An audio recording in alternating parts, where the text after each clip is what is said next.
You're listening to Civic Media. You can tune into any of our live shows on any radio station across the state with the Civic Media app. Find us in your phone's app store and listen anytime, anywhere.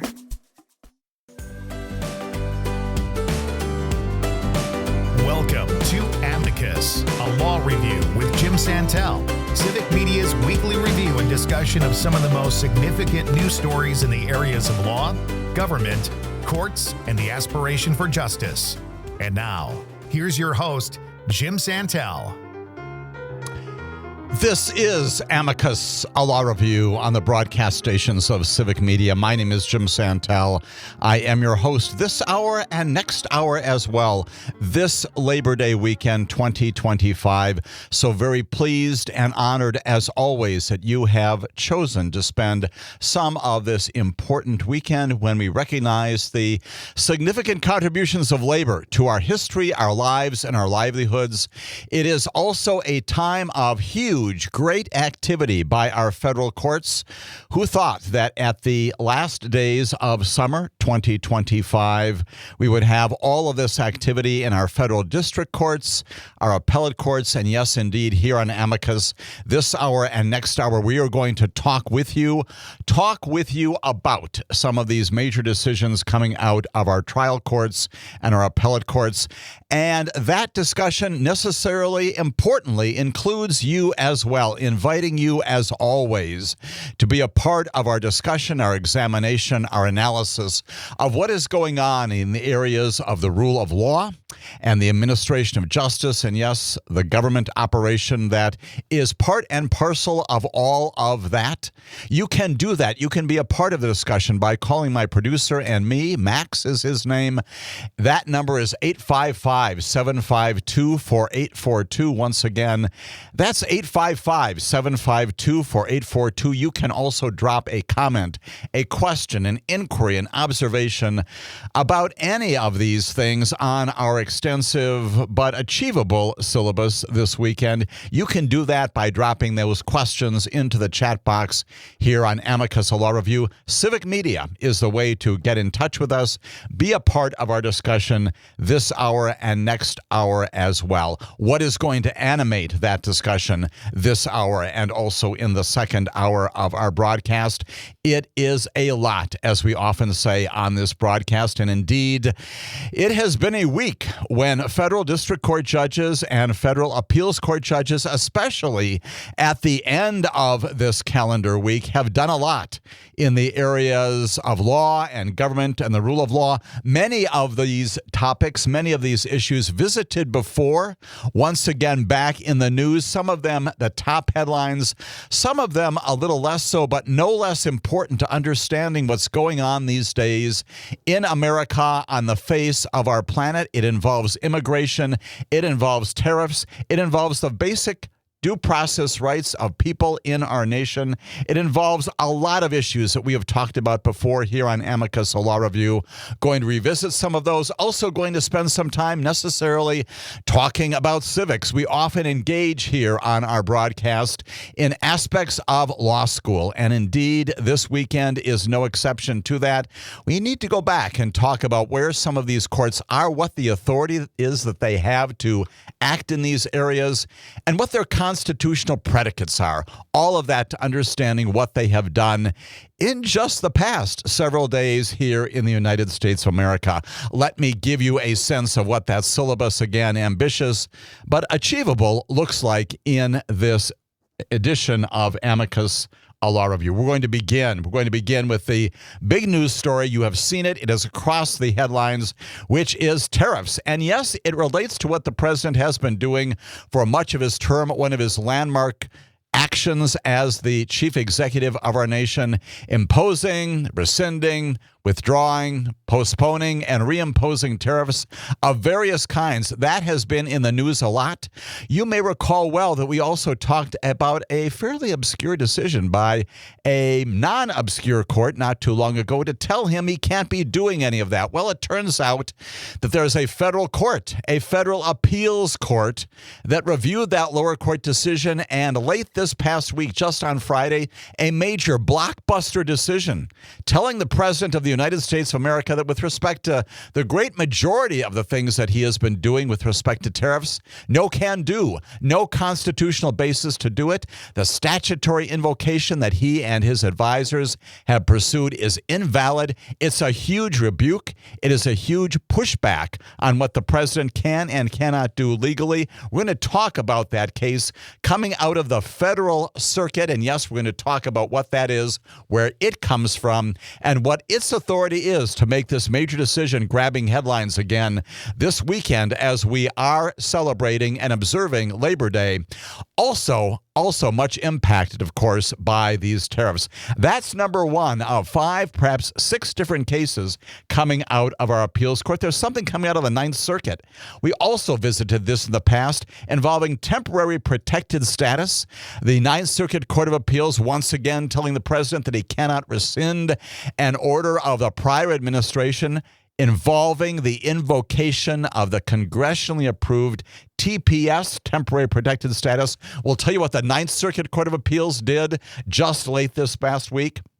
And then we're going to talk about a lot of district court judges, including one of them in the District of Columbia, who has issued an order on another concept in the immigration area, which is called expedited removal, a way of moving very quickly to manage our immigration issues in this nation. We'll tell you what a district court judge did, yes, once again, to enjoin, to stop the president, to stop the administration from doing what it wants to do in terms of expediting the removal of people, expedited removal once again in the attention of our federal judiciary just this past week, a district court judge, many other cases out there as well. We also have a major case, and we're going to revisit something we've done before, this one involving a lawsuit brought by the Department of Justice. Your Attorney General, my Attorney General, you know who that is. Her name is Pam Bondi. She has brought a lawsuit against all of the sitting federal judges in the District of Maryland, saying that they're all acting badly, that they're all acting unconstitutionally and imposing a rule that says if you want to deport someone in the jurisdiction of that court, you got to wait just a few days so we can process those claims and make certain you're not deporting them before we can conduct the proper judicial review that they are properly afforded under the Constitution. Pam Bondi filed a lawsuit against all the judges, including the chief judge there in the District of Maryland. These are all trial judges saying can't do that. You're impinging upon the president's prerogative when it comes to the imposition of policies in the area of immigration. Just this past week, a major decision coming out of a district court. His name is Judge Cullen, and we're going to talk with you not only about what Judge Cullen has done, which is to dismiss that lawsuit, saying there's no merit to it, it is frivolous. We're going to revisit what we've done before, which is read to you, spend some time reading to you a major portion of this major decision issued by Judge Cullen, dismissing the government's lawsuit against the trial judges. Why? Because Judge Cullen's opinion, his multi-page opinion, is once again an opus when it comes to understanding the rule of law. You may recall that in the past, coming out of the Fourth Circuit, there was a major case written by Judge Wilkinson. He's at the Court of Appeals, the same area of our country. Interestingly, Judge Wilkinson was the judge for whom Judge Cullen clerked when he was recently graduated as a lawyer.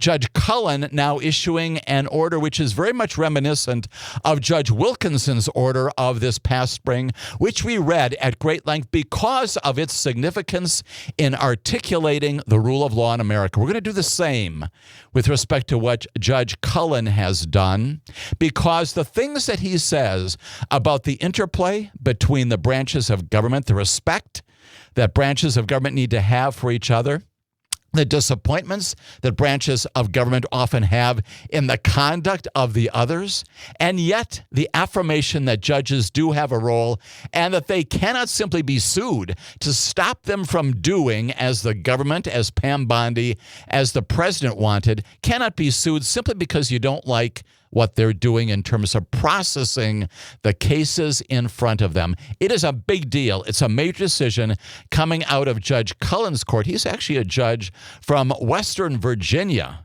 But he was brought in because, of course, all the judges have been sued there in Maryland. And so reassigned to him, he has now issued this major order. We're going to spend a lot of time talking about why that's so very important. We're going to talk about another injunction issued by another judge stopping the president from basically kneecapping the Voice of America and attempting to get rid of its leadership, once again enjoining the injunction function of federal courts. We see that once again in a major Voice of America case, and then very locally, we're going to talk about what Judge Lynn Edelman did in resolving the motions of Circuit Court Judge Hannah Dugan. You recall well, she is the local Wisconsin, Milwaukee County Circuit Court judge who has been indicted by a federal grand jury in eastern Wisconsin for allegedly obstructing the conduct of an agency attempting to arrest one of the parties, one of the defendants appearing in front of her. We'll talk about what Judge Lynn Edelman did in resolving early this past week two of the motions, really two arguments presented by Judge Dugan's attorneys, dismissing both of them, denying the motions to dismiss and saying that the case should go to trial. We'll talk about exactly what it is that Judge Lynn Edelman did in resolving those cases and what we can expect in terms of next best actions, including, yes, again, likely recourse to the Seventh Circuit Court of Appeals, another appellate, a federal appellate court tribunal, likely looking at these major cases, this one included. And then, as we do a bit in every broadcast, we're going to return once again to the Supreme Court. We give you some basic statistical history now in the wake of not the resolution of the complete term, but the conclusion of the major decisions that it issued in this past term. We give you some stats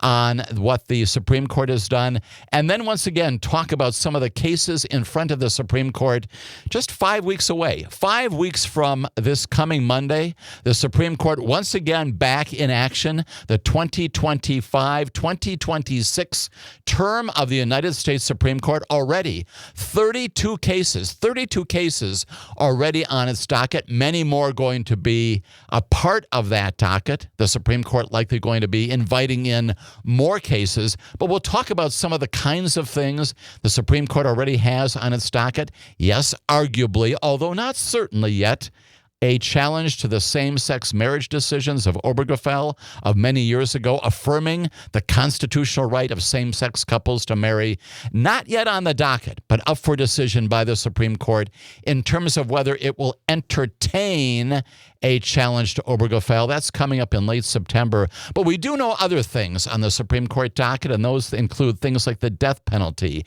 and voting rights and campaign finance and religious liberty and internet liability, and yes, indeed, an aspect of abortion that is interesting as well. All of that among the 30 cases that the Supreme Court has already identified for its action, its review, its oral argument, and its disposition in what is going to be a new term chock full of cases and decisions and challenges no less significant than those of recent terms about which we have spent a lot of time here on Amicus. We're going to spend a lot of time, of course, in the weeks ahead talking about those cases in this edition, this Labor Day edition of our broadcast, talking about federal appeals court judges and trial court judges making law in America. Stay with us for that discussion.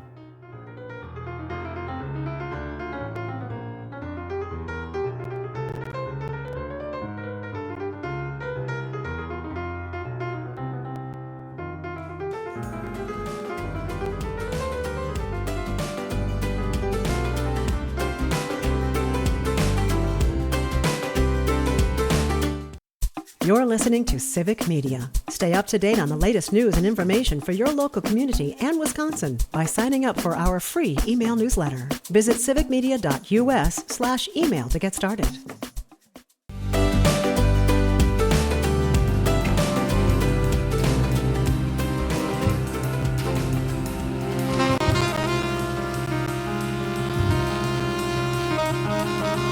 My name is Jim Santelle, and this is Amicus, a law review. It is our weekly weekend review of all things related to government and rule of law, the administration of justice in our nation and on the face of the planet. That includes lots and lots of things. It is a lot to get to, but we've got the agenda, we've got the time, and we've got you as well listening in, hopefully participating in our discussion as well. You can call in. That number, once again, is 855-752-4842, or drop a line to Max and me on the chat box, and we will take a look at those comments, those questions as well. Let us begin with a thing that is in the headlines of America just in the last hours of the week, and that is that this appeals court, the Federal Circuit Appeals Court, has invalidated many of the sweeping major tariffs that have been the subjects of negotiation and imposition by the President of the United States, one of his landmark, his key achievements, if you will, in terms of his economic policies, his international policy. The Court of Appeals for the Federal Circuit invalidating not all, but virtually all of the tariffs imposed by the president in recent months. The Federal Appeals Court ruling late Friday that many of President Trump's punishing tariffs around the world are illegal, are invalid. And let's begin by talking a bit about where this comes from. You may recall, because we talked about this a number of broadcasts ago, that when this matter first appeared before another court called the United States Court of International Trade, that court located in New York City, it's a federal court. It is a court properly constituted under the Constitution, found for the first time that the president did not have the authority under the Constitution and under the particular statute, yes, we'll identify that again, has no authority to do what he has been doing for the past several months, engaging in these actions to impose, to negotiate, to rescind, to delay, all of them. Why? Because there's no statutory authority, and because in the end, the Constitution says that what branch of government does tariffs? It is the legislature. The United States Court of International Trade, established under, again, Article 3, the Constitution, nationwide jurisdiction, you remember this, over civil actions involving all kinds of things related to finances and customs, international trade laws, all those kinds of things, including tariffs. It provides assistance to litigants who are there to challenge various things the government may do coming into court. That legal assistance, if you will, is in the nature of reviewing their challenges to things that the government may do, that private parties may do in the areas of trade laws and tariffs and customs. And so, indeed, a number of weeks ago, it is the United States Court of International Trade, located there in the principal hub of economic activity in our nation, New York City, that said that the law did not grant the president what it called unbounded authority. Those are its words, to wage his global trade war. That's how he described what the president was doing. Said, the president has no right to issue any of these decisions affecting our trade, and in particular imposing tariffs upon foreign countries. The Trump administration, of course, promptly appealed that decision, and the court at first allowed the president to maintain his tariffs while the judges consider the legality of his actions overall. But in a 7-4 ruling, late Friday, late this past week, a majority of the Court of Appeals for the Federal Circuit in Washington, D.C., determined again for the second time, affirming what the Court of International Trade had done, that the breadth of these tariffs, most of them that the president had undertaken, simply illegal, unconstitutional, cannot do it. What is the Court of Appeals for the Federal Circuit? Again, that is a court. It's once again an Article 3 court under the Constitution, created for what it's worth for the historians among you, and I know you all are historians. October 1, 1982, the passage of the Federal Courts Improvement Act of 1982. It's been around a long time. Court was formed by the merger of the U.S. Court of Customs and Patent Appeals. That gives you some idea of what it does. But also an appellate division of the U.S. Court of Claims, the same kind of thing that the International Trade Court does, and more. It is located, you may recall, you may have even walked by it if you've been in Washington, D.C., right there in Lafayette Square, not too far from the White House. It's in a building there, the National Courts Building. It is the U.S. Court of Appeals for the Federal Circuit. It is one of our circuits. Its jurisdiction jurisdiction is premised upon these things, again, related to patents and claims and customs and trade laws and tariffs, all these kinds of things. Its jurisdiction is not geographic, like, for example, it is here in the Seventh Circuit, where the Court of Appeals, located in Chicago, reviews cases coming out of the trial courts in where? In Illinois, in Wisconsin, and in Indiana. The Federal Circuit reviews these kinds of matters in these areas, including tariffs. And what specifically did the Federal Circuit do late this past week? Again, upholding the lower court decision that said, Mr. President, what you've been doing is unconstitutional, illegal, can't do it, said this: it seems unlikely that Congress intended in enacting the IEEPA. What is that? You may recall this from our previous discussion. We all know it now. It may not trip off your tongue, but it is the statute called the International Emergency Economic Powers Act, the IEPA. The Court of Appeals saying that unlikely that Congress intended in enacting that to depart from its past practice and grant the president unlimited authority to impose tariffs. Unlikely that Congress intended to do that, a majority of the judges wrote in their ruling, citing along the way the magnitude of the duties that Donald Trump has put in place. That this is no small thing.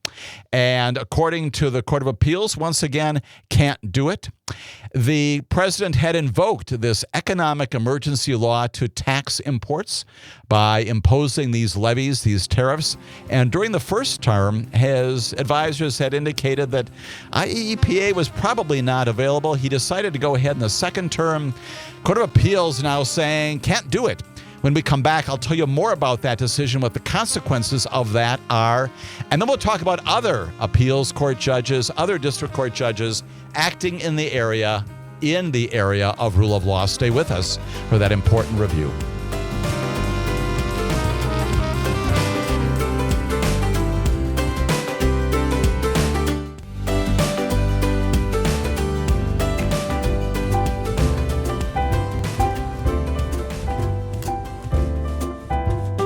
This is Amicus, a law review. My name is Jim Santelle on the broadcast stations of Civic Media.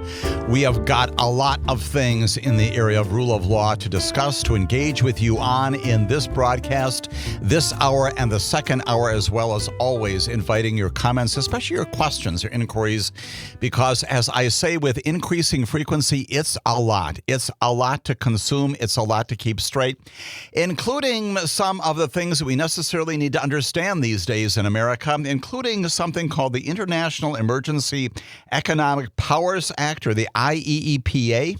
It is a statute typically used by past presidents to issue foreign sanctions.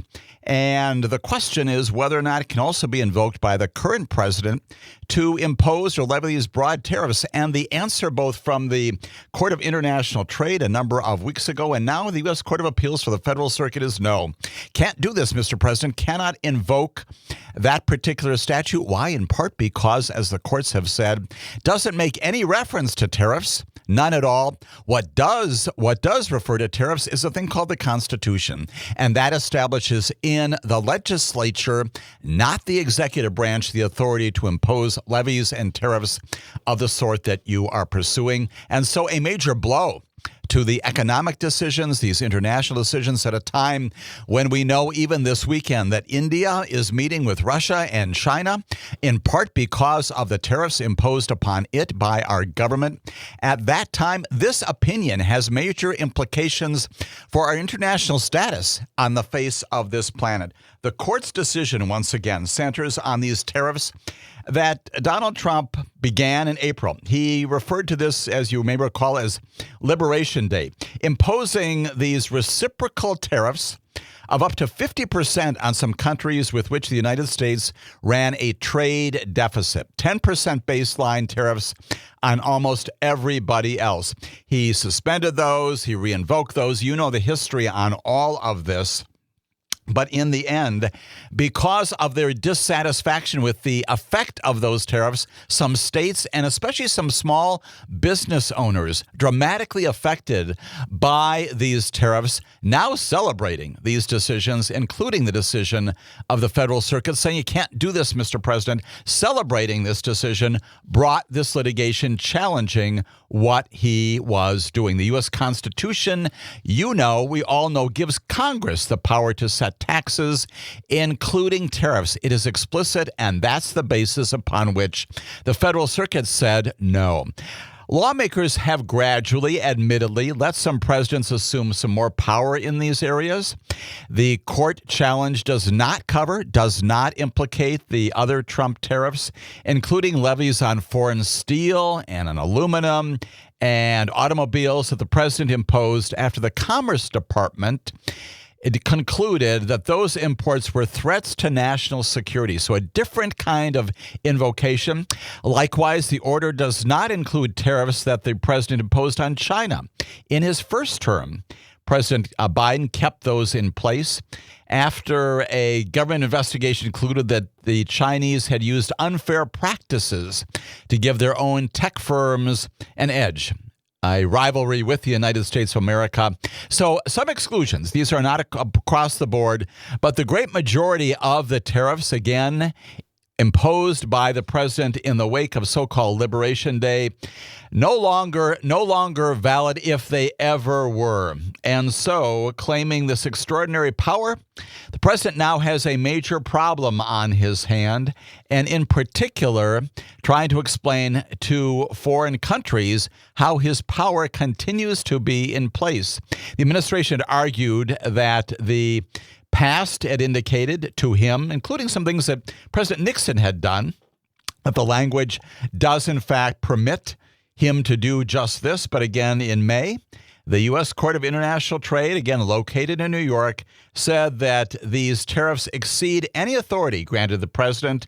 And the trade court at that time combined a couple of challenges, 5 businesses and one by 12 U.S. states, into this single case, issuing the order now affirmed by the Federal Circuit. Now, admittedly, this case will certainly be appealed by the administration to the United States Supreme Court. It will be fascinating to see if the United States Supreme Court, in its resolution of this case, acts quickly, puts it on its docket for the next term, what it may do. But it does require the court to wrestle with, the issue of constitutionality. The president vowed to take this fight to the Supreme Court. And he wrote on his social media platform, if allowed to stand, this decision, he said, would literally destroy the United States of America. And again, he does have alternatives out there, other things that he can do. He can impose tariffs under different standards, including a thing called the Trade Expansion Act of 1962, other things out there, the Trade Act of 1974, but can't do it this way. Cannot do it as he has approached this process, as he attempted to do in his first term. His advisors saying, we don't think you can do that. Now you've got appeals courts in America telling the president, as of just days ago, that all of this work, all of these tariffs that he has imposed, unconstitutional. What do we do with that now as a result of these major decisions? Well, the rule of law says that a branch of government, yes, indeed, can appeal. And indeed, the Federal Circuit has suspended its decision for about 60 days until mid-October to do what? Number one, to permit the economic markets likely to settle down just a bit. This is big news, not just in terms of the rule of law, but also economically on the face of this planet, but also to permit the administration to pursue that appeal to the United States Supreme Court, presumably asking it to act in an expedited fashion. Will this be another one of those expedited emergency appeals? Will this be another decision by the Supreme Court without explanation, or hopefully telling the president that indeed the lower courts are right on this, that the Constitution means what it says and says what it means. A lot of history in the immediate past and coming up as well in the connection with the rule of law, the possibilities of what the president can and cannot do, and the Constitution itself. How do we interpret it? How do we make sense of specific grants of authority to one branch of government, now another branch of government saying that yet a third branch of government, the executive branch, cannot do what it has done? Major decision coming out of an appeals court, the Federal Circuit, just this past week. Not to be outdone, another appeals court, this one on the other side of our nation, Federal Appeals Court in the Ninth Circuit, Friday, ruling against Donald Trump's plan to end something called temporary protections. You may recall this. We talked about this as well when it was before the trial court. About 600,000 Venezuelans who had permission to live and to work here in the United States. The president suspending their temporary protections, suspending something called temporary protected status, TPS. Remember this? Remember this decision?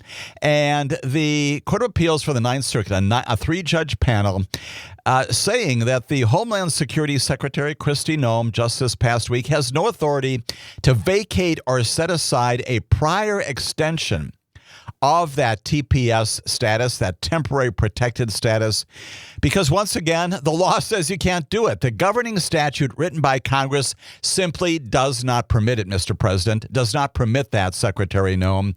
That's what the Ninth Circuit Court of Appeals has said, once again, enjoining the stopping of that temporary protected status being suspended. A couple of double negatives there, but basically reinstating TPS for about 600,000 Venezuelans who had the protections of that prior to the administration's action. President Biden, his administration, had extended that temporary protected status, again known as TPS, for people from Venezuela. This administration rescinding that. Now, a Court of Appeals, the Ninth Circuit, saying that just this. In enacting the TPS statute, Congress designed a system of temporary status that was predictable and dependable and insulated from electoral politics. That's U.S. Circuit Judge Kim Wardlaw, Wardlaw, who, again, is the one writing on behalf of the three-judge panel in this major decision coming out of the Ninth Circuit. It is unclear whether the ruling on Friday will have, what effect it will have on the 350,000 Venezuelans in the group of 600,000 whose protections expired already in April. And so a lot of lawyering has to be done now in the wake of this major decision. Protections for the remaining 250,000 Venezuelans are set to expire soon, on September 20th. And that, once again, means tick-tock, right? It means that certainly the United States government, the administration, the Justice Department will once again appeal this to the United States Supreme Court. And it has a major implication, once again, not only at the top of the list for some 600,000 Venezuelans previously granted this temporary protected status. What is their status going forward? They need to know. And at a time when people who are protected by some of these programs are in fact being taken off the streets and deported, sometimes without the due process to be afforded them by the law, this is another big deal. It means that the government, at least for now, in the wake of the Ninth Circuit, cannot go ahead and rescind the status afforded these 600,000 or so Venezuelans. Again, some subgroups of them, depending upon when the TPS status was granted, have different implications for them. You may recall, well, we talked about Judge Edward Chen of San Francisco. He was a district court judge who found way back in March when we talked about this, that the plaintiffs were likely to prevail on their claim that the president, the administration, had overstepped its authority in terminating these protections, and Chen postponed those terminations, but the Supreme Court reversed him without explanation once again on its emergency docket. Now the Ninth Circuit affirming that and saying, nope, can't go ahead with temporary protected status rescission, can't remove that with respect to these large numbers of Venezuelans properly, lawfully in our nation. That's the Ninth Circuit Court of Appeals, another major appellate decision coming out of our judiciary just this past week. Let's go to some district court judges, also very active, injunction function once again. District court judges, let's go back to the other side of our nation. The D.C. trial judge, a federal judge on Friday once again, the same time this is going on the West Coast, Friday, temporarily blocking the Trump administration from carrying out speedy deportations once again in the area of immigration, right? The issue looms large in our federal judiciary. Can't deport using an expedited process. Expedited removal is the term of art that the lawyers and the immigration process contemplates here. Can't do that. Can't do an expedited removal for undocumented migrants in the interior of the United States of America. The move, once again, a huge setback, undeniably, for the administration that has used this expedited process. The district court judge, in this case, Gia Cobb, C-O-B-B, Washington, D.C., is indicating that the president, once again, has overstepped his bounds, cannot be doing this, cannot be using this expedited removal process with respect to some migrants in the country illegally without appearing before a judge first. That's the point. That's the rub. That's the due process that's missing here. When we come back, I'll tell you more about what exactly Judge Cobb said to the president, said to all of us in issuing this opinion as a part of the rule of law review that she has on her docket. All of that as Amicus Law Review continues.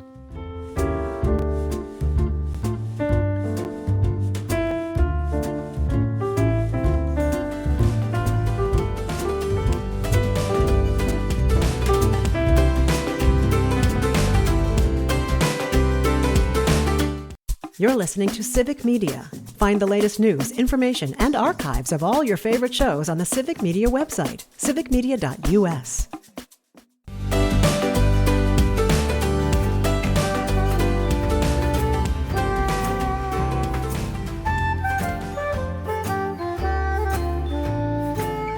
This is Amicus Law Review. My name is Jim Santelle. We are going through a lot, not all of them, but a lot of the cases decided by the appeals courts and the federal trial courts just this past week in a bunch of different areas, including this immigration issue that continues to loom large in our nation's history, talking about what Judge Gia Cobb, C-O-B-B, she is a district court judge, not an appellate court judge. She's a district court, a trial court judge in the District of Columbia, finding that the president's decision to engage in a process called expedited removal, basically not giving people the opportunities to have their cases heard, unconstitutional, can't go ahead and do it. She has suggested that the Trump administration's expedited use of this expedited removal system or process is trampling, as she said, on the individual's due process rights. Here's what she said in particular in her order of just this past week. She said, in defending, this is her word, not mine, this skimpy process, the government makes a truly startling argument that those who entered the country illegally are entitled to no process under the Fifth Amendment, but instead must accept whatever grace Congress affords them. This is Judge Cobb writing in an opus, a 48-page opinion issued late this past week. Were that right, Judge Cobb says, not only non-citizens, but every one of us would be at risk. Every one of it, she says, would be at risk as a result of what is happening here. The judge smacking down, saying you cannot be doing this and cannot be doing this expedited removal process in a way that accomplishes a due process violation of these individuals subject to deportation. The court goes on to say that the court merely holds in applying the statute to a huge group of people living in the interior of the country who have not previously been subject to expedited removal. The government must afford them due process. She is not finding that the legislative authority under this process is improper. She's not ruling on the constitutionality of that removal statute or the application at the border. She's simply saying for those who are inside the interior of the country cannot do it. She added that prioritizing speed over all else will inevitably lead the government to erroneously remove people via this truncated process. We've seen that before, have we not? Judge Cobb affirming once again the capacity of the administration to use the process, but not in this way, not in the interior, not with respect to these individuals. Will this go up to the Court of Appeals? Sure it will. Where do they go? They go once again to the D.C. Circuit Court of Appeals. Maybe once again reaching the Supreme Court. There's a lot of business, is there not, inside the federal courts involving immigration? A lot of that as well. Along the way, we do have Mark from Prairie du Sac writing in about this issue having to do with tariffs, which we discussed at great length in the first hour of Amicus. He's asking, what about the authorities? Where does this fall? Where are the authorities of the government to do this? And indeed, Mark, you're just right. Section 8 is in fact the provision of Article 1, the legislative enactment of our Constitution. Congress shall have power to lay and collect taxes, duties, imports, and excises, and to pay the debts and provide for the common defense, and to impose duties, imposts, and excises shall be uniform throughout the United States of America. All of that set by Section 8 of the first article of our Constitution. Mark goes on to note that the Constitution also established in that same Section 8 that it is that provision that establishes the authority of Congress to establish uniform rules of naturalization and uniform rules on the subject of bankruptcies throughout the United States. They bring those two concepts together. Mark, absolutely right. When you ask, aren't the rules for naturalization under the purview of Congress also established? All of that inside Section 8 of Article 1. That's the basis upon which the Court of Appeals for the Federal Circuit said, Mr. President, cannot do what you are doing. We've got other federal judges out there, likewise, enjoining the government from doing various things. Let's talk about U.S. District Judge Royce Lamberth, Lamberth. He, just this past week, stopped the Trump administration, once again, yet another injunction from removing a fellow named Michael Abramowitz, Abramowitz. He is the director, now maybe the former director of the Voice of America, the VOA. That's, as you well know, that's the government-funded news organization that has been providing an awful lot of voices of democracy and freedom and rule of law throughout the countries of our planet. And it has been targeted by this Trump administration. You may recall Carrie Lake coming out of Arizona. Well, she's now a Trump appointee, and she said that Congress, earlier this year in Congress, that the agency was rotten to the core. That's Carrie Lake, obviously advancing the perspective of the Trump administration. The Trump administration, consistent with that view, had placed Abramowitz on administrative leave, along with nearly every other Voice of America staff earlier this summer, notifying all these people that their terminations would take place when? This weekend, August 31st. The judge saying that in his unequivocal writing that the firing of Abramowitz and the others under these circumstances is plainly unlawful. Those are his words. He also noted that the administration officials had already treated Abramowitz as effectively removed despite lacking any legal authority to finalize his dismissal. That is once again yet a decision by a district court judge telling the president and telling the White House, telling this administration that you got to abide by the law. And this judge, Royce Lamberth, telling this administration that your decision to fire the director of the VOA and others in the leadership positions there cannot stand. Will it once again be appealed? You know what the drill is here. Certainly it will be going up to the D.C. Circuit Court, maybe once again to the Supreme Court if it once again decides to grant review. When we come back in our second hour, more of all of this, the judges in America, very active, very alert to what's going on, including a judge who dismissed a major lawsuit of the Department of Justice. When we come back, we'll tell you what Judge Tim Cullen did just this past week in resolving.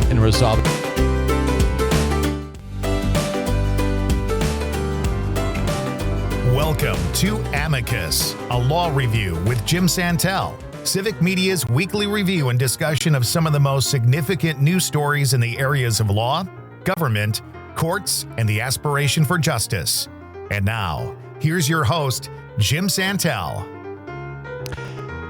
This is Amicus, a law review. This is the second hour of our weekend broadcast on this Labor Day weekend when we recognize, we embrace, we celebrate labor in America historically and presently, and the implications of all of these various rulings, past, present, and probably future, with respect to the employment forces in our land. Those connections cannot be overstated in terms of the rule of law implications of what judges do. We have spent most of our first hour talking once again about the injunctions issued, the stop orders, if you will, entered by various judges, including this major decision coming out of the federal circuit telling the president that the way in which he's been conducting the foreign engagements with other countries and tariffs, excises, levying those kinds of impositions of tariffs on foreign countries cannot go forward, telling him he's not doing it constitutionally. They're suspended that decision for about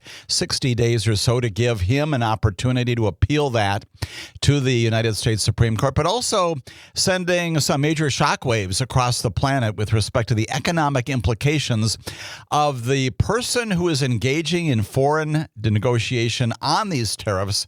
What is the authority that foreign leaders now understand this president has when an appeals court, a major federal appeals court in the United States of America, has said, you can't do this. You don't have the authority to go ahead and do that. That happening just this past week, along with another Ninth Circuit Court of Appeals decision telling the president you cannot deny temporary protected status for a large group of people in this nation.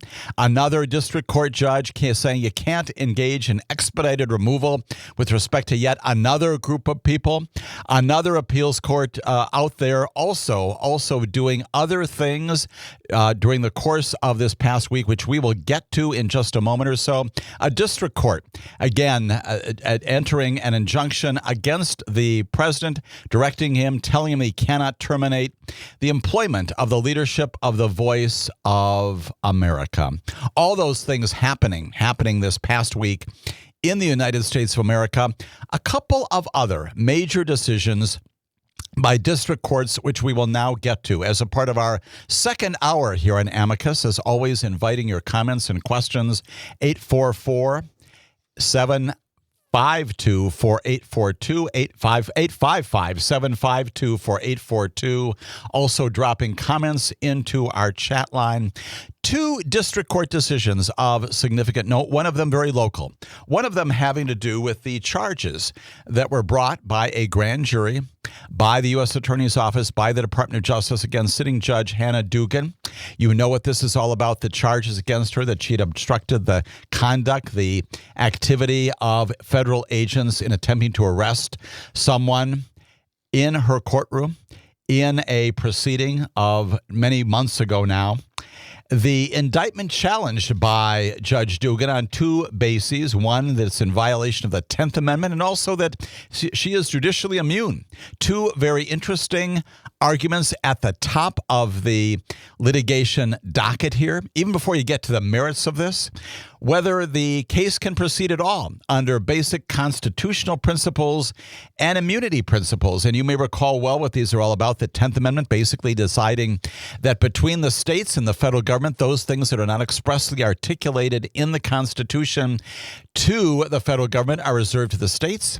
And Judge Dugan's attorneys saying that that means that the federal government should have no involvement in what is a state court matter. Why? Because the events that are described in this grand jury indictment occurred in her state courtroom while or attended upon, kind of ancillary to her conducting state proceedings. And so the 10th Amendment, they argued, prohibits the federal government, the U.S. Attorney's Office, the Department of Justice from going ahead and prosecuting it all, regardless of the facts of the case, regardless of the underlying merits of exactly what happened, and also arguing, consistent with what the Supreme Court has said with respect to a president of the United States of America, that a president has certain immunities for the actions, including criminal actions that he or she may commit in office. That concept also applies to members of the judiciary. Now, judicial immunity has existed even before that decision of about a year ago involving the Supreme Court, and yes, involving Donald Trump in particular.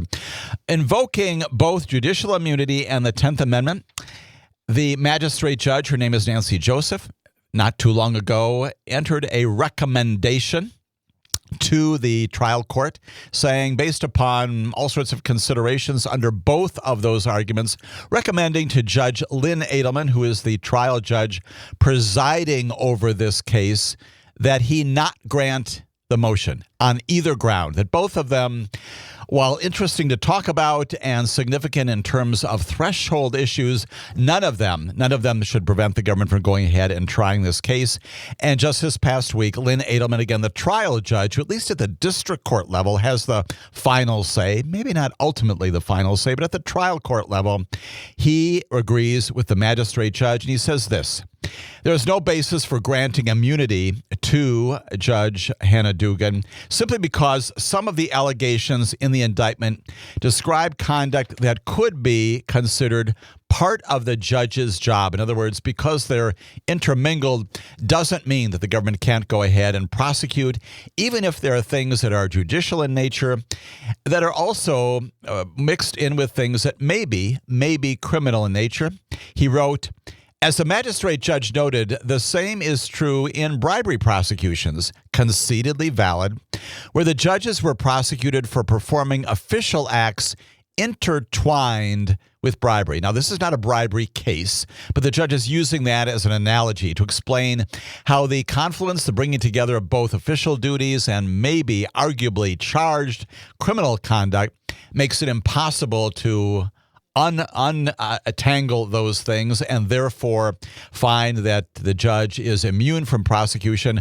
Also goes on to say that the notion that the 10th Amendment precludes this prosecution from going ahead rejects that as well, and rejects an argument that her arrest and the prosecution were a violation of the separation between states and the federal government, which is what the 10th Amendment provides. And so what's happened? The judge says, okay, I want everybody to come in.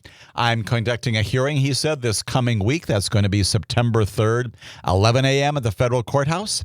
And I'm going to ask what the parties want to do now in the wake of the decision that he has entered here, Judge Lynn Edelman. What do you want to do next? And highly likely, almost predictable, that Judge Dugan, through her attorneys, will appeal this to the 7th Circuit Court of Appeals, and the 7th Circuit Court of Appeals will then review Judge Edelman's decision to determine whether or not it should stand or be reversed and sent back down, presumably if it is reversed, for dismissal of the case. He wants to know what the defense in particular plans to do.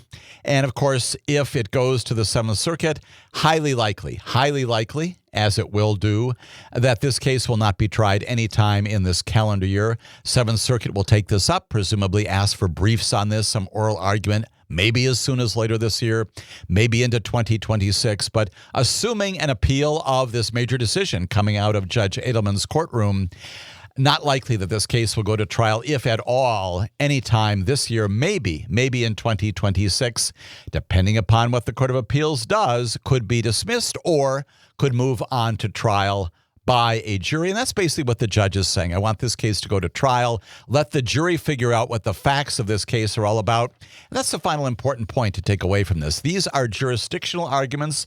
They're issues about whether or not the government has the authority at all, in the first instance, even to bring these lawsuits, the 10th Amendment, judicial immunity issue, all of that does not get to the facts of the case.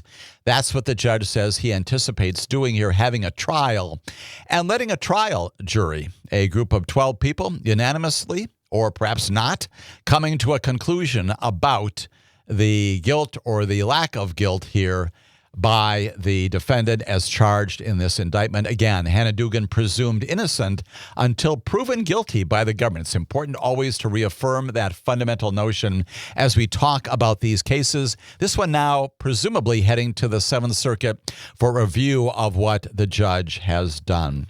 And then we have another district court judge. His name is Thomas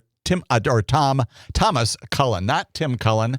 Tim Cullen, I improperly in the previous segment indicated as the Judge Tim Cullen, as you all know, a former politician here in the state of Wisconsin, former majority leader of the Wisconsin Senate for many years there. Senator Cullen died late this past year, a very significant role in Wisconsin government. This is a different person. This is Thomas Cullen. Thomas, C-U-L-L-E-N. Thomas Cullen is a federal district court judge. He is in the district of Western District of Virginia. So he is in the state of Virginia, in the Western District of that state.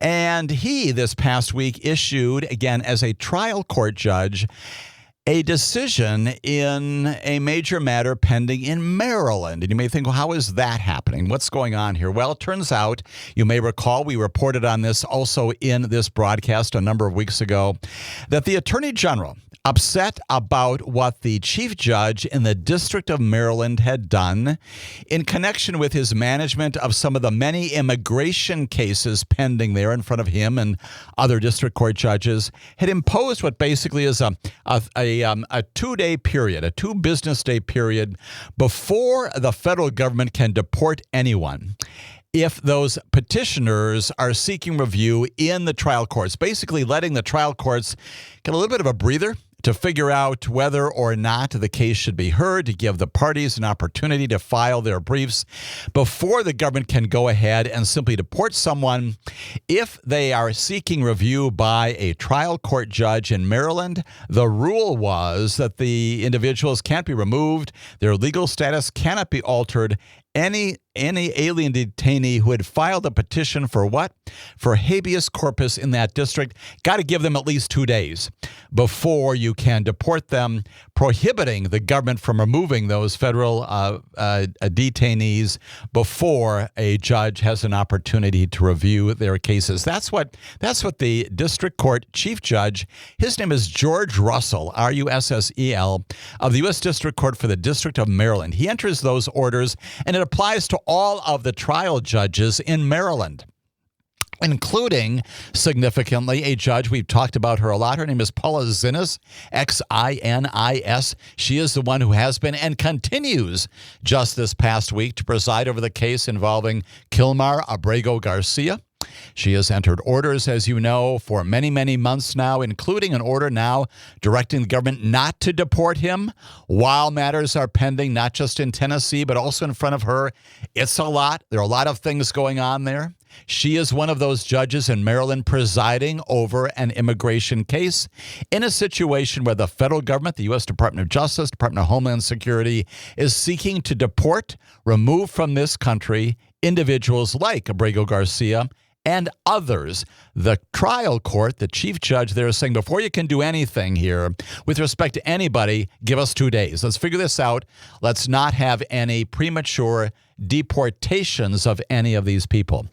Pam Bondi doesn't like that. And the president doesn't like that and says that the chief judge and the other judges there in Maryland are doing things that are undermining the policies of this administration. And so she does what? She files a lawsuit against all the judges in Maryland, including the chief judge. When we come back, I'll tell you what Judge Thomas Cullen has done in that case, a major decision. I want to hear from Judge Cullen telling us about the rule of law in America.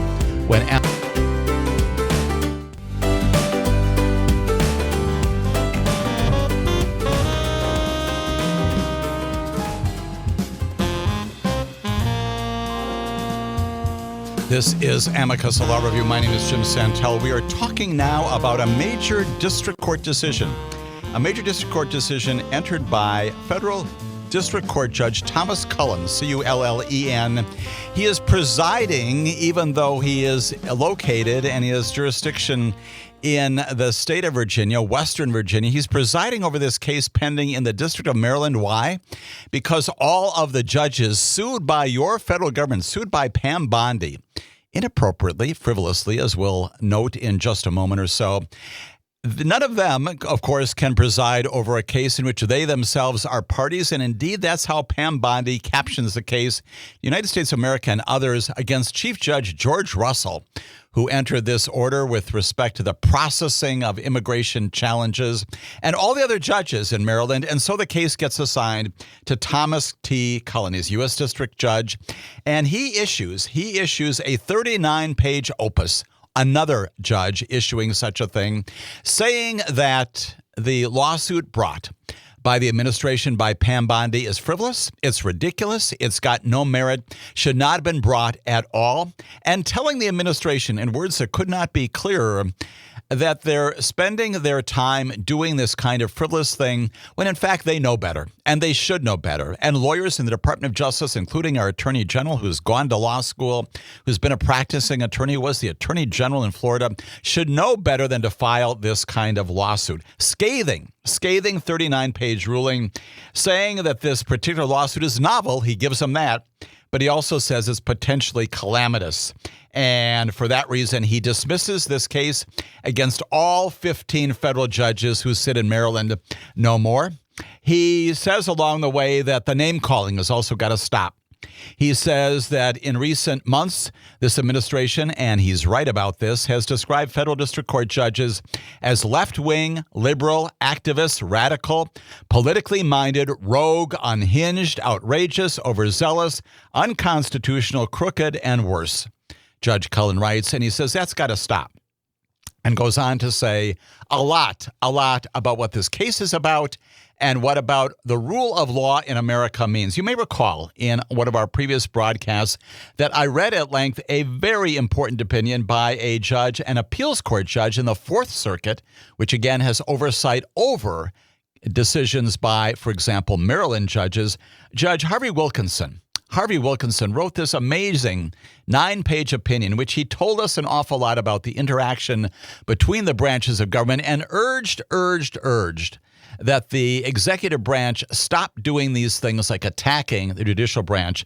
He wrote at the end of that very important decision, he said this: "We yet cling to the hope," this is Judge Wilkinson, "that it is not naive to believe that our good brethren in the executive branch," he's talking about the president, "perceive the rule of law as vital to the American ethos. Stop doing this and recognize that we may not get along all the time, but we've all got our roles to play." Well, turns out that Judge Thomas Cullen, who interestingly was a law clerk for Judge Wilkinson right after law school, now taking the federal bench in Western Virginia, but also now in Maryland by virtue of the recusal of the judges there, has issued a similar opinion. It is 39 pages, and it warrants and it's worth reading a lot of what the judge has said out loud. He says, the plaintiff in this case, United States of America, Homeland Security, took umbrage at Chief Judge Russell's actions, and that's an understatement. The executive contends, this is again the judge writing, that the recent standing orders constitute a direct assault on the executive's plenary authority to police immigration matters and enforce the nation's immigration laws. The executive contends, again, this is the summary by Judge Cullen, that the standing orders are ultra vires, V-A-R-E-S, that means beyond the power of the court or beyond the power of an entity to act, given the limited statute authority of district courts to review immigration matters. Goes on to say this: fair enough as far as it goes. If these arguments were made in the proper forum, again, the first attack on Pam Bondi, they might well get some traction. And under normal circumstances, the judge says, it would not be surprising if the executive raised these concerns through the channels Congress has prescribed, that is, by challenging the orders as applied to a particular habeas corpus proceeding through a direct appeal to the Fourth Circuit and to people like Judge Wilkinson, or is expressly authorized by federal statutes. Let's follow the law, the judge says, by petitioning the Judicial Council of the Fourth Circuit, which has authority in these matters. The judge, the trial court judge, Cullen, goes on to say this. But as events over the past several months have revealed, these are not normal times. And you know that, once again, he's going to be talking about the atmosphere in which he's issuing this opinion, at least regarding the interplay between the executive and this coordinate branch of government. It's no surprise, he says, that the executive chose a different and more confrontational path entirely. Instead of appealing any one of the affected cases or filing a rules challenge, the executive decided to sue in a big way. In casting its wide net, Judge Cullen says, the executive ensnared the entire judicial body, a vital part of this coordinate branch of government, as its principal officers in a novel and potentially calamitous litigation. That's the language he used. They assert that because the standing orders are quintessential judicial acts, the named judges are absolutely immune. This is the defendants now speaking, are absolutely immune from this or any other suit. The defendants, again, the chief judge and the trial judges, also argue that despite the potential merits of the argument that the defendants exceeded their power in issuing standing orders, there is no right. There's no right to litigate this grievance in this matter. Indeed, that's what Judge Cullen embraces. He adopts, he says, and says the court agrees nearly across the board. He adopts exactly what the defendants, who, yes, indeed, are federal trial court judges in this case. Any fair reading of the legal authorities citing by the defendants leads to the ineluctable conclusion that this court has no alternative but to dismiss. When we come back, I'll tell you more about what Judge Cullen has read in the pleadings and what he has said based upon review of those here on Amicus, a law review.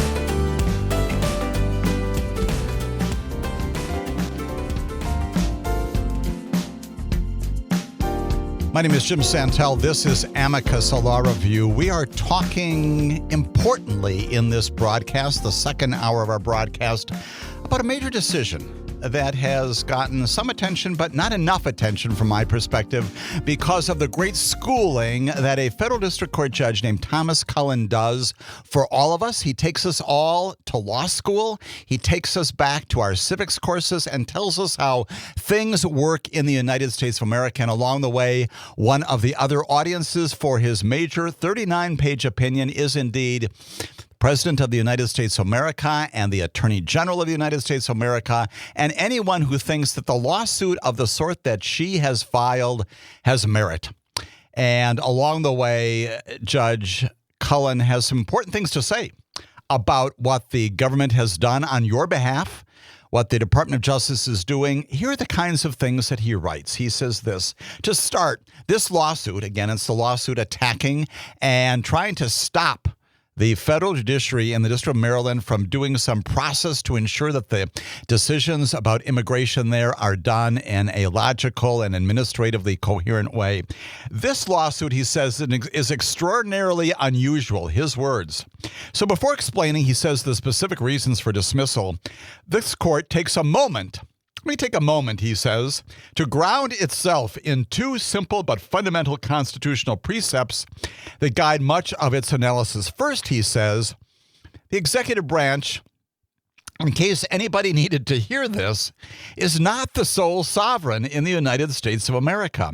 Second, the federal judiciary does not have plenary authority, unmoored from a justiciable case or controversy or cause of action, to review any allegation of constitutional conduct. Very much like the way Judge Wilkinson talked about the proper allocation of authorities. Judge acknowledges here that we've all got our roles to play. Nobody, as he goes on to say, is in the upper hand. He says the framers of the Constitution sought to provide a comprehensive system that made the United States of America not a single branch, the sovereign, by dividing and allocating the sovereign power among three co-equal branches. It goes on to say the coordinate branches together form the government of the United States of America. And together, he italicizes that, they are the sovereign in this nation. Here is more. And here's the lesson he teaches all of us, including our government, as if it has to hear that. Apparently it does. He says this: regrettably, this lawsuit effectively pits two of those branches against one another. But it is important to remember that at bottom, all branches and the public officials who serve in them share the same core sovereign interest to support and defend the Constitution. An allegation by one branch that another has encroached on its constitutional prerogative is undoubtedly serious. It is essential to our constitutional structure that each branch exercise the powers appropriate to its own department, and no branch, he says, can encroach upon the powers codified to the others. This system prevents the accumulation of all powers, legislative, executive, and judiciary, in the same hands, an accumulation that would impose an inherent threat to liberty. That's Judge Cullen writing. The federal judiciary is obviously not above those rules. Again, shades of what Judge Wilkinson wrote months ago. In the judicial branch's case, it is vested with the ultimate and supreme power of judicial review, which, awesome though it may be, can be wielded only in specific circumstances and to limited ends as allowed by the Constitution.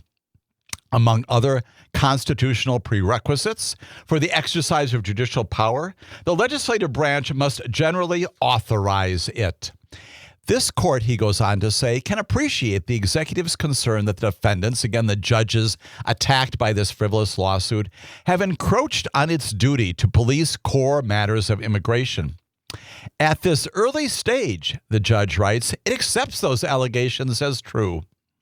Like any other branch's actions, a court orders can overstep, and they can further intrude upon the prerogatives of other branches. Again, acknowledging that nobody is perfect, that judges can, in fact, make errors, as Judge Wilkinson wrote in the Fourth Circuit many weeks and months ago. Goes on to say this: but those disputes, weighty as they may be, must be resolved within the constitutional structure and with due respect for the judiciary's co-equal italicized standing with the executive branch. The Constitution, Judge Cullen writes, does not give courts general oversight of other branches. Rather, it permits courts to adjudicate only cases and controversies to the extent the Congress allows. One branch's alleged infringement on another's exclusive power does not license a constitutional free-for-all. So this court must ensure that it has the constitutional authority to entertain the executive's lawsuit. With those constitutional principles in mind, for the specific reasons laid out below, the court finds that the executive suit must be dismissed its entirety. And then Judge Cullen goes on in many, many pages to talk about what those principles are in the areas of a thing called justiciability, the ability of courts to resolve these cases. He talks about sovereign immunity, again, judicial immunity, all kinds of things, invoking cases, winnowing and sifting through them through the course of many pages in his order. And finally, he comes again to more instruction, more law school-like instruction about the lack of a cause of action in this particular matter. It says the executive's 3-count complaint generally alleges that the standing orders, that is, of the chief judge, violate certain federal and local rules, as well as the Immigration and Naturalization Act's jurisdictional bars. It does not, however, identify any statutory cause of action that would allow it to invoke a court's judicial power in the first instance to remedy those alleged violations. Instead, again, Judge Cullen writes, the executive claims that the United States of America can sue to enjoin any practice that infringes upon a sovereign interest. That statement is true as far as it goes, Judge Cullen writes, but that authority stops well short of what the executive attempts to do in this lawsuit. And the court will not extend that rule to imply a right that allows the executive, on behalf of the United States, he's talking about what the administration purports to do on behalf of you, on behalf of the people of the United States of America. Court will not extend that rule to imply a right that allows the executive to sue a coordinate branch of government. And goes on to say this. The executive claims that it alone has a sovereign interest in its ability to uniformly and expeditiously enforce the nation's duly enacted immigration laws, and that it may sue in equity to vindicate that interest. And then listen to this from the judge. The executive, that's Pam Bondi, that's your president, fails to grasp that the federal judiciary, as part of the sovereign, shares that interest, and concomitantly must ensure that the executive executes its duties within constitutional and statutory limits. Though it has a prerogative to enforce the country's immigration laws, the executive, Judge Cullen writes, is not the only branch that has an interest in immigration and removing illegal aliens in accordance with constitutional and statutory structures. The government of the United States of America, he italicizes that, has broad, undoubted power over the subject of immigration and the status of aliens. The federal judiciary's role is certainly more circumscribed than the other branches of this score, but it is nonetheless part of the sovereign United States government and thus shares the same constitutional interests. Nothing in the case law, Judge Cullen writes, cited by Pam Bondi, cited by the executive, suggests that it can sue a co-equal branch of government to vindicate a sovereign interest that is shared on both sides of the V. Talking there about the V that occurs between the name or identity of a plaintiff and that of a defendant. To hold otherwise, Judge Cullen writes, would give the executive unconstitutional leverage over its equal branches of government, eviscerating the principles of checks and balances that are a hallmark of our constitutional order. At bottom, and here's the lesson for the Attorney General, for the President, for anyone who would think otherwise, the executive appears to confuse an executive prerogative with a sovereign interest. The court accepts the general rule that the United States of America may sue inferior parties to enforce its sovereign interests, and the executive, as the branch of government constitutionally endowed with the duty to enforce laws, regularly does so on its behalf. And here we go. But that does not imply a cause of action to sue a co-equal branch of government to enforce a constitutional prerogative. And because the executive is not itself the sovereign, once again, getting back to that fundamental point, its interests are not ipso facto the sovereign interests. For all of these reasons, the court does not read the executive's legal authority as permitting a lawsuit against defendants. The judge there is saying unmistakably, clearly, the executive power is not plenary. It is not extensive as to all other aspects of government operation and cannot be exercised in a way that would impede the work of other branches. We're not talking here, regrettably, about the legislature, but about the judiciary once again. And because of that, you are not the exclusive sovereign interest, Mr. President. All signs point, the judge goes on to say, towards finding that the executive lacks a cause of action to sue a federal district court and its officers for acting, in their judicial roles. No argument to the contrary explains why this court should be the first to chart a new and an extraordinary path. That's once again telling Pam Bondi, what you're doing here is unprecedented. What are you doing here, Madam Attorney General? Ultimately, the court finds, interestingly, that a Seventh Circuit case called United States v. Zingsheim, Zingseim, provides support for that, identifies the Seventh Circuit as authority for what the judge is doing, and then concludes this 39-page opinion with these words. In their wisdom, the Constitution's framers joined three coordinate branches to establish a single sovereign. That structure may occasionally engender clashes between two branches and encroachment by one branch on another's authority. But mediating those disputes must occur in a manner that, here's that word again, respects the judiciary's constitutional role. As Judge Wilkinson, and yes, he's talking about Harvey Wilkinson, his former boss, the judge from the Fourth Circuit, aptly noted in a case posing a similar, though less direct clash. Again, quoting Wilkinson, he says, a reciprocal request for the roles of the executive and the judiciary may be too much to hope for in this most fraught and polarized of times, but it remains the only way that our system of constitutional governments can ever hope to work. Much as the executive fights that characterization, that's you, Pam Bondi, a lawsuit by the executive branch of government against the judicial branch for the exercise of judicial power is not ordinary. The executive's lawsuit will be dismissed and its motion for a preliminary injunction denied as moot. Whatever the merits of its grievance with the judges of the U.S. District Court for the District of Maryland, the executive must find a proper way to raise those concerns. The case is dismissed. Thomas Cullen, U.S. District Court Judge. Wow. 39 pages of schooling the Attorney General in the way that government works.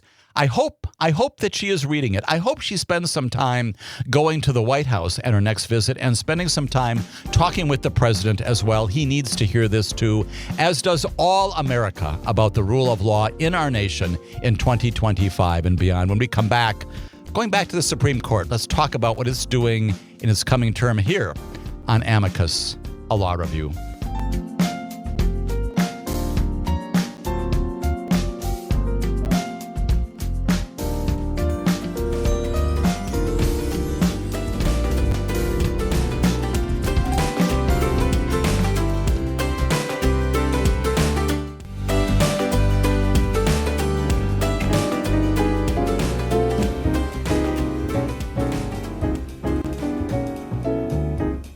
This is Amicus, a law review. My name is Jim Santelle, and this is the final segment of our weekend broadcast here on Labor Day weekend, noting that Mark, in connection with my recitation of this major opinion, this memorandum opinion by Judge Thomas Cullen, telling the judiciary, all about what the judiciary can and should and does do in our nation, telling the Attorney General, telling the administration what it can and cannot do, schooling all of us in civics. Once again, Mark notes principally that Trump and his administration failed to understand or accept that, unlike the courts of King George III, the courts of the United States are creatures of the Constitution, not the president. I suspect, Mark, that you and Judge Cullen would be good partners in articulating that view. Judge Cullen plainly doing that over the period of breadth of 39 pages in his memorandum opinion that, like the previous opinion coming out of Judge Wilkinson, the Fourth Circuit, also coming out of that part of our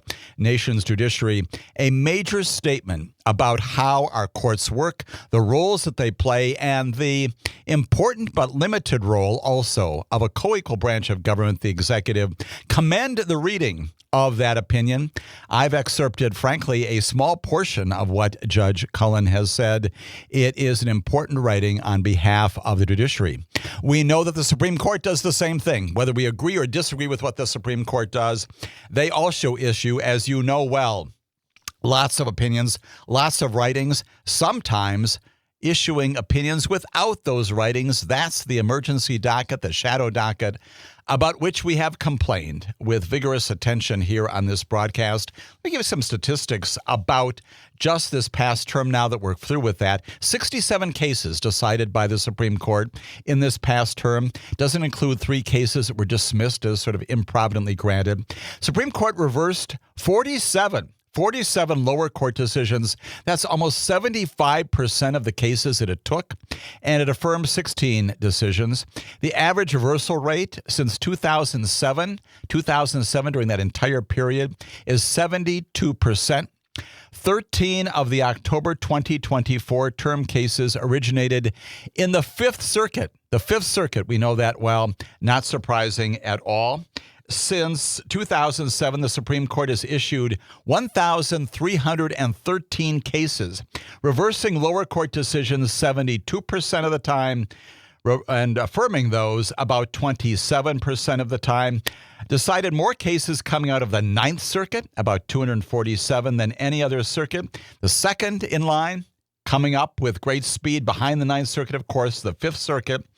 overturned a greater number and percentage of cases originating from the Ninth Circuit than any other U.S. Circuit Court.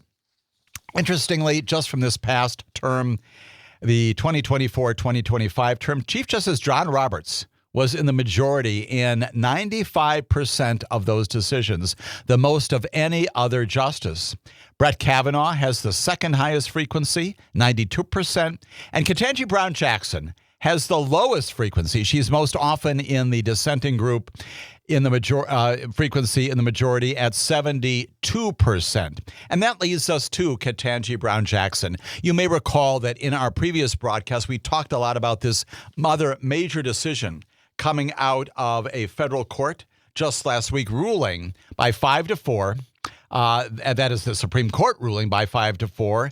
And reviewing a lower court decision that the Trump administration could cancel about $780 million in grants from the National Institutes of Health. And the upshot of that is that the grants already canceled would have to remain canceled. But likewise, the going forward, that issue, the policy about whether or not those matters, those grants should continue in the future, that was the subject of a different set of opinions. But the upshot is that in this very circuitous ruling involving the NIH and Amy Coney Barrett sort of being right in the middle, John Roberts joins the other members, Ketanji Brown Jackson, Elena Kagan, Sonia Sotomayor, usually in the minority.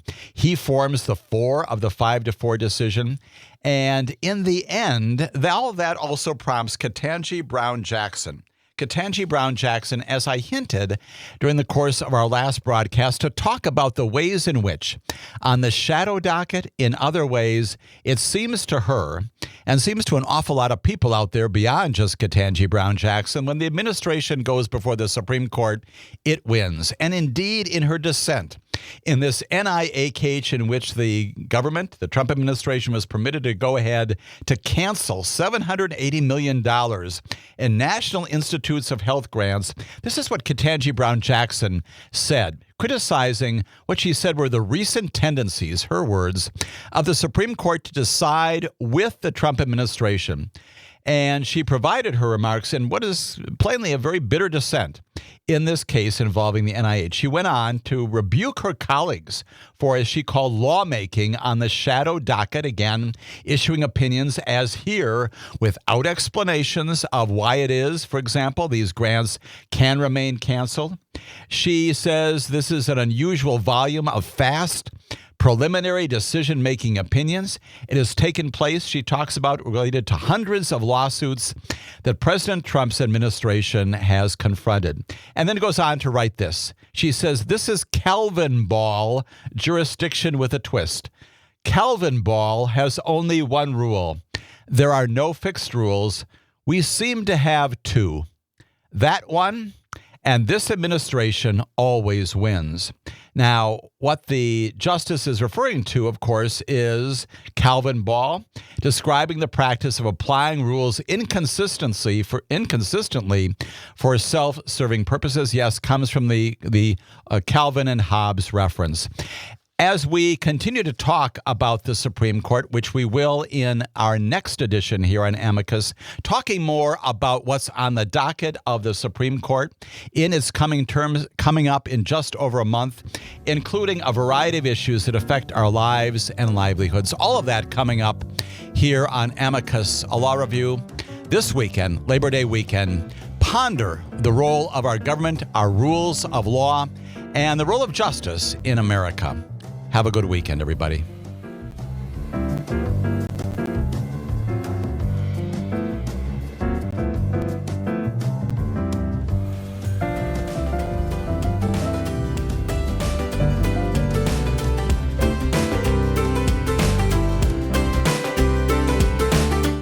The national news cycle never stops, but it can be hard to find news about your local community. Civic Media is dedicated to providing quality local and state news coverage across Wisconsin. With the Civic Media app, you can get notifications about local stories that matter to you and your community. Find the free Civic Media app in your phone's app store and choose notifications from the menu to tell us what kind of news you want to hear about.